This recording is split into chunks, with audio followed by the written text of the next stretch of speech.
Hello friends, welcome to my channel pregnancy care with Megha. मैं मेघा आपका अपने चैनल में बहुत बहुत स्वागत करती हूँ। कैसे हैं आप लोग? आई थिंक सभी स्वस्थ होंगे और बहुत ही खुश होंगे। दोस्तों, नॉर्मल डिलीवरी के बाद कितने दिन आराम करना चाहिए? जी हाँ दोस्तों, ये क्वेश्चन बहुत अधिक पूछा जाता है क्योंकि माना जाता है कि नॉर्मल डिलीवरी काफी आसान होती है। आसान मीन्स कि उसमें काफी जल्दी रिकवरी हो जाती है, क्योंकि आसान तो नहीं होती, क्योंकि उसमें पेन तो बहुत ज्यादा सहना पड़ता है। तो रिकवरी की यहाँ पर मैं बात कर रही हूँ कि इसमें रिकवरी जल्दी हो जाती है, तो कितने देर आराम करना चाहिए। अगर मैं पहले के समय की बात करूँ तो कहा जाता था कम से कम 40 से 50 दिन का आराम करना बहुत जरूरी होता है।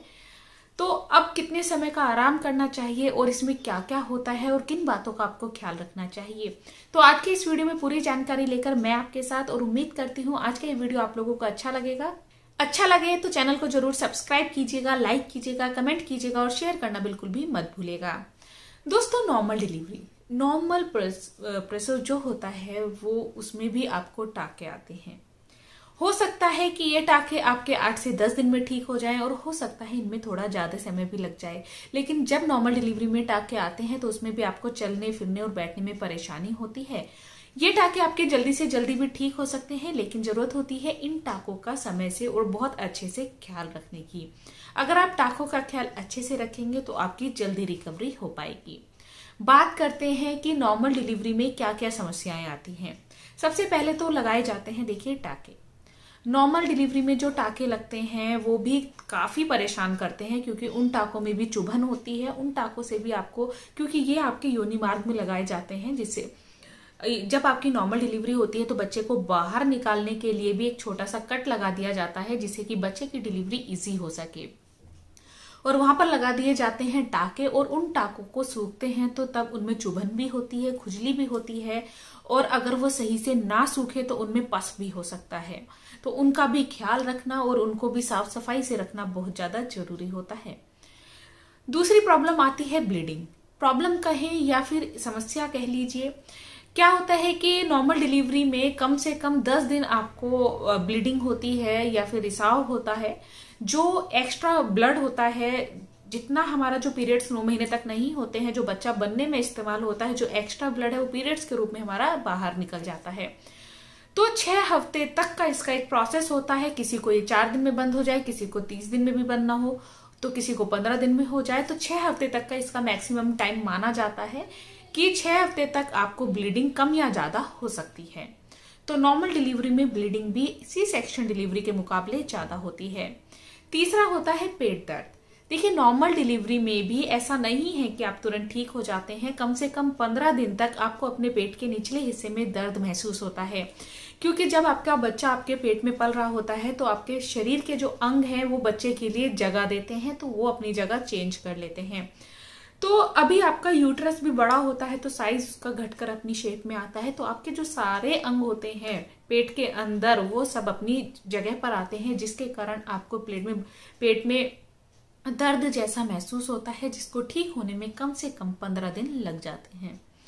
इसके अलावा हार्मोनल चेंज होते हैं। देखिए, पूरी प्रेगनेंसी के दौरान आपके हार्मोन्स चेंज होते हैं, तो डिलीवरी के बाद भी आपके शरीर में बहुत अधिक हार्मोन्स चेंज होते हैं, तो उसके कारण भी आपको बहुत सारी चीजें महसूस हो सकती हैं।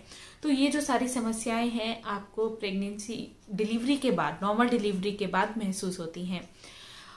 तो कितने दिन आराम करना चाहिए? देखिए, आजकल का जो लाइफ है दोस्तों, जॉइंट फैमिलीज नहीं है, तो 1 या 2 जने बुलाए जाते हैं जो डिलीवरी के समय रुकें, आपका थोड़ा सा हेल्प कर सकें।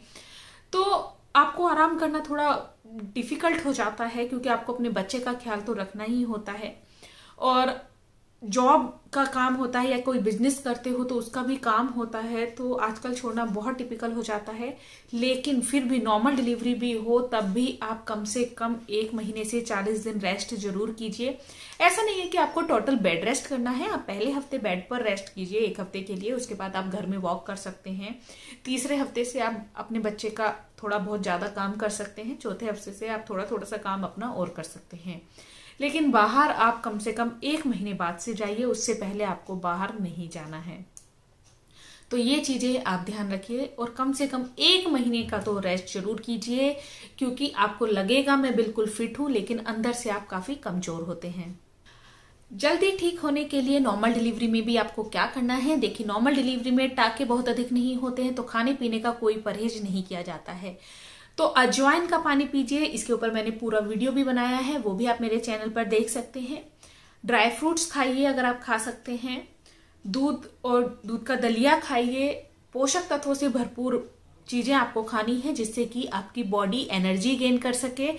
मालिश आपको जरूर करानी है, लिक्विड चीजों का अधिक से अधिक सेवन करना है, पानी अच्छी मात्रा में पीना है। ऐसा नहीं है कि जब तक आपके पेट में बच्चा है आप तभी तक हेल्दी फूड खा रहे हैं और उसके बाद आप नॉर्मल डाइट लेना शुरू कर दें, नहीं। आपको अपनी बॉडी की रिकवरी के लिए भी सभी चीजों का और काफी हेल्दी चीजों का सेवन करना है, क्योंकि जो आपकी बॉडी है वो अगर एनर्जेटिक रहेगी तभी आप बच्चे का लालन पालन बहुत ही अच्छे से कर पाएंगे, क्योंकि अब आगे आपको अपनी पूरी एनर्जी अपने बच्चे का ख्याल रखने में लगा देनी है। तो इस चीज का भी आपको बहुत अधिक ध्यान रखना है, डाइट बहुत अच्छे से लेनी है और क्या क्या खाना है वो भी मैंने आपको बताया है। ठंडी चीजों का सेवन ना करें, गर्म चीजों का सेवन करें, जिससे कि आप अपने आप में जल्दी रिकवर हो सकें। तो उम्मीद करती हूँ दोस्तों आज का ये वीडियो आप लोगों को अच्छा लगा होगा। अच्छा लगा हो चैनल को जरूर सब्सक्राइब करें, लाइक करें, कमेंट करें और शेयर करना बिल्कुल भी ना भूलें। Thank you for watching pregnancy care with Megha. Thank you, नमस्कार।